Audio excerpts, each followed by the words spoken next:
شروع کرتی ہوں اللہ تعالیٰ کے نام سے جو بڑا مہربان اور نہایت رحم کرنے والا ہے۔ خواتین و حضرات، آج آپ کے پیش خدمت ہے راجندر سنگھ بیدی کے ناول ایک چادر میلی سی کا 10واں باب۔ تو آئیے سماعت فرمائیے مصنف کی کہانی میری زبانی۔ آج سورج نے چھدرے چھدرے بادلوں کے پیچھے اپنا منہ چھپا رکھا تھا۔ آج آسمان کے کوٹلے پر کوئی نادان اپنی محنت سے شرمسار روتا کڑتا ہوا اپنی پھٹی چادر اوڑھ کے سو گیا تھا۔ ہوائیں چلنے لگی تھیں جن کے دوش پہ لہراتے ہوئے کہیں لوبنار، کوکنار اور پامیر اور سلیمان کی طرف سے چھوٹے چھوٹے سفید پرندے آنے شروع ہوئے۔ معلوم ہوتا تھا دور ہزاروں فرسنگ دور کہیں کھیلنے والے بچوں نے کاغذ کی کشتیاں وقت کے دھارے پہ چھوڑ دی ہیں، یا ویشنو دیوی چھوٹی چھوٹی تشتریوں میں وہ سب نذرانے لٹا رہی ہے جو صدیوں میں جاتریوں نے ڈھولکیاں اور چھینے بجا بجا کر امبا دیوی کی استوتی گا گا کر اس کی خدمت میں پیش کیے تھے۔ شب و روز بے اعتدال ہو رہے تھے، راتیں دن پہ بھاری ہونے لگی۔ شکست خوردہ سورج شب کے سامنے شرمایا اور بادل کے پردے سے منہ نکال کر اپنی زمین کی طرف دیکھتے ہوئے مسکرانے لگا۔ بس اس کے مسکرانے کی دیر تھی، تیتر کے پروں پہ رنگ بکھر گیا، دراج اور سار کے چال میں نئے انداز چلے آئے اور نیم کی نازک سے ڈالی پہ جھولتی وزن درست کرتی ہوئی چھاپل کے گلے میں ایک مترنم اور مطیب بے اختیاری پھوٹ نکلی۔ سورج نے نہ صرف جامن اور بکائن اور لنڈے پیپل کے پتوں سے صلح کی، بلکہ ببول اور کنوار گندل کے بدن پہ اگے ہوئے کانٹوں کو بھی اپنا کہا اور زمین کے آنسو چوم چوم لیے۔ کسانوں نے کئی آنسوؤں کے بیچ زمین کو زیر لب دبی دبی ہنسی ہنستے دیکھ لیا اور وارفتہ ہو کر اپنے اپنے حل نکال لیے اور اس مست الست کاشت کو خریف کا نام دیا۔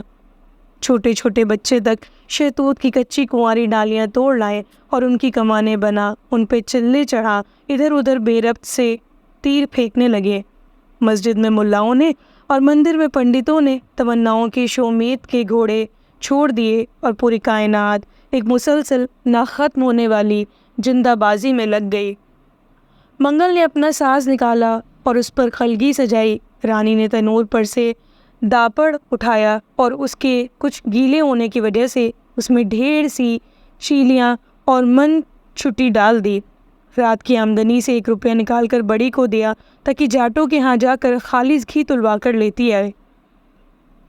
مدرسے میں بڑے بچوں کی ششماہی امتحان ہو رہے تھے، اس لیے چھوٹے چمو جہلم آرا این کے ہاں مولویاں اور آلو لینے کے لیے پہنچا تو سلامتی کے سر گرد جالی کا دوپٹہ باندھے بیٹھی تھی اور کنپٹیوں سے آٹے کی چڑیاں لگائے۔ چمو کو مولیاں اور آلو خریدتے دیکھ کر سلامتی بول اٹھی، کیا بات ہے چمیاں، آج تمہارے آلو اور مولی کی روٹیاں پک رہی ہیں؟ روٹیاں نہیں، پراٹھے، چمو نے اتراتے ہوئے کہا۔ ماں نے تنور تپایا ہے نا؟ ہائے ہائے وہ جہلم کہنے لگی، تیری ماں نے تنور تپایا ہے؟ ہاں، چمو نے زور سے سر ہلاتے ہوئے کہا۔ تمہیں پراٹھے لگوانے ہو تو آ جاؤ، یہ سلامتی کو بھیج دو۔ پھر وہ سبزی لے کر چلا گیا اور پیچھے جہلم، عنایتی اور عائشہ ہنستی رہیں۔ سلامتی طبیعت کے خراب ہونے کی وجہ سے جلی بھنی سنتی رہی۔ پکتے ہوئے پراٹھوں میں سے خوشبو اٹھ رہی تھی اور اندر بیٹھے ہوئے حضور سنگھ اور جندہ کو للچا رہی تھی۔ حضور سنگھ سے نہ رہا گیا، ذرا نرم لگانا بیٹی، اس نے کہا، میرے دانت کام نہیں کرتے۔ اور جندہ بھی نہ رہ سکی، بولی، دیکھ تو ہر وقت کھانے کی پڑی رہتی ہے۔ رانو نے گھی میں بسے پراٹھے نئے صاف ستھرے جھاڑن میں باندھ کر منگل کی طرف بڑھا دیے۔ منگل نے مخفور سی نگاہوں کے ساتھ رانو کی طرف دیکھا اور پھر اس کے کیچڑ سے پٹے آنگن کی طرف اشارہ کرتے ہوئے بولا، بہت صفائی کرنی پڑے گی۔ رانو نے دیکھتے ہوئے کہا، ہاں، اور پھر ایک محجوب سی نگاہ منگل پر ڈالتے ہوئے بولی، ہم عورتیں اور بنی کس لیے ہیں؟ منگل نصیبوں والے اڈے کے لیے نکلنے ہی والا تھا کہ رانو کو کوئی بات یاد آ گئی اور وہ فوراً بول اٹھی، ٹھہرو۔ منگل وہیں رک گیا۔ کچھ دیر میں رانی دوڑی ہوئی اس کے پاس آئی اور بولی، مجھے 2 شلواروں کا کپڑا لا دو، تہوار آ رہے ہیں۔ منگل نے ابھی جواب بھی نہ دیا تھا کہ رانو اپنے بدن پہ سامنے کی طرف اشارہ کرتے ہوئے کہنے لگی، سب کے پاس یہ ہیں، میرے پاس ہی نہیں۔ اور پھر اوپر دیکھتے ہوئے وہ صرف مسکرائی نہیں، کھل کھل کر ہنس اٹھی۔ منگل نے تھوڑا سا سر ہلاتے ہوئے کہا، اچھا دیکھو دیکھو کو کچھ نہیں، رانو نے بے جھجک کہہ دیا۔ میں کیا سب کے سامنے بے شلوار کے پھروں گی؟ اور پھر بولی، میرا تو کچھ نہیں جاتا۔ منگل نے ایک دم اپنا سر ہلایا جیسے اپنے حق کو کسی دوسرے سے خلط نہ کرنا چاہتا ہو۔